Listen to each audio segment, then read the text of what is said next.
గ్రామాల సమగ్రాభివృద్ధి కోసము ప్రణాళికలు రచించి అన్ని గ్రామంలో ఉండేటువంటి డిపార్ట్మెంట్స్ను సమన్వయం చేస్తూ పంచాయతీరాజ్ శాఖ పనులు ముందుకెళ్లాలనే ఉద్దేశంతో సర్పంచ్లకు కార్యదర్శులకు ట్రైనింగ్ ఇస్తా ఉన్నాం.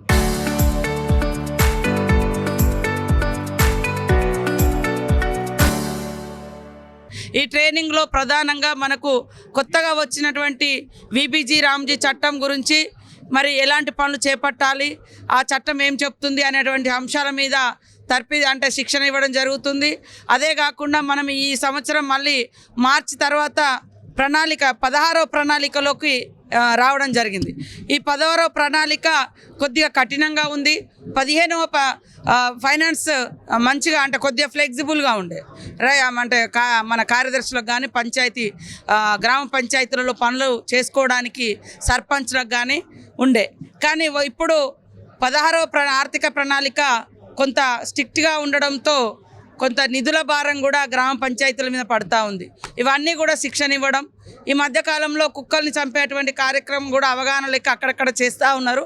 అట్లా భౌతిక నిర్మూలన కాకుండా వాటిని ఎట్లా కంట్రోల్ చేయాలనేటువంటి మీద కూడా ట్రైనింగ్స్ ఇవ్వడం, మరి గ్రామ పంచాయతీ సమగ్ర ప్రణాళికను ఎట్లా రూపొందించుకోవాలని, అదేవిధంగా రాబోయే ఎప్పుడు ఎలాంటి కరువు వచ్చినా మన వర్షాభావ పరిస్థితులు ఏర్పడ్డా మరి జలసిరి అనేటువంటి ఒక ప్రోగ్రాం కూడా పెట్టి ఇంటి కుంట, నీటి కుంట, పంట కుంట ఇలా 3 కుంటల పేరుతోటి ఇంటి ముంగట గుంతలు, ఇంట్లకు నీళ్ళు వచ్చేటట్టుగా, అదేవిధంగా ఊరు అందరికి ఉపయోగపడే ఊట కుంటలు, మరి పంట పొలాలకు ఉపయోగపడే విధంగా పంట కుంటలు, ఈ కార్యక్రమాన్ని కూడా ఎలా చేయాలని కార్యక్రమం చేయడం జరిగింది.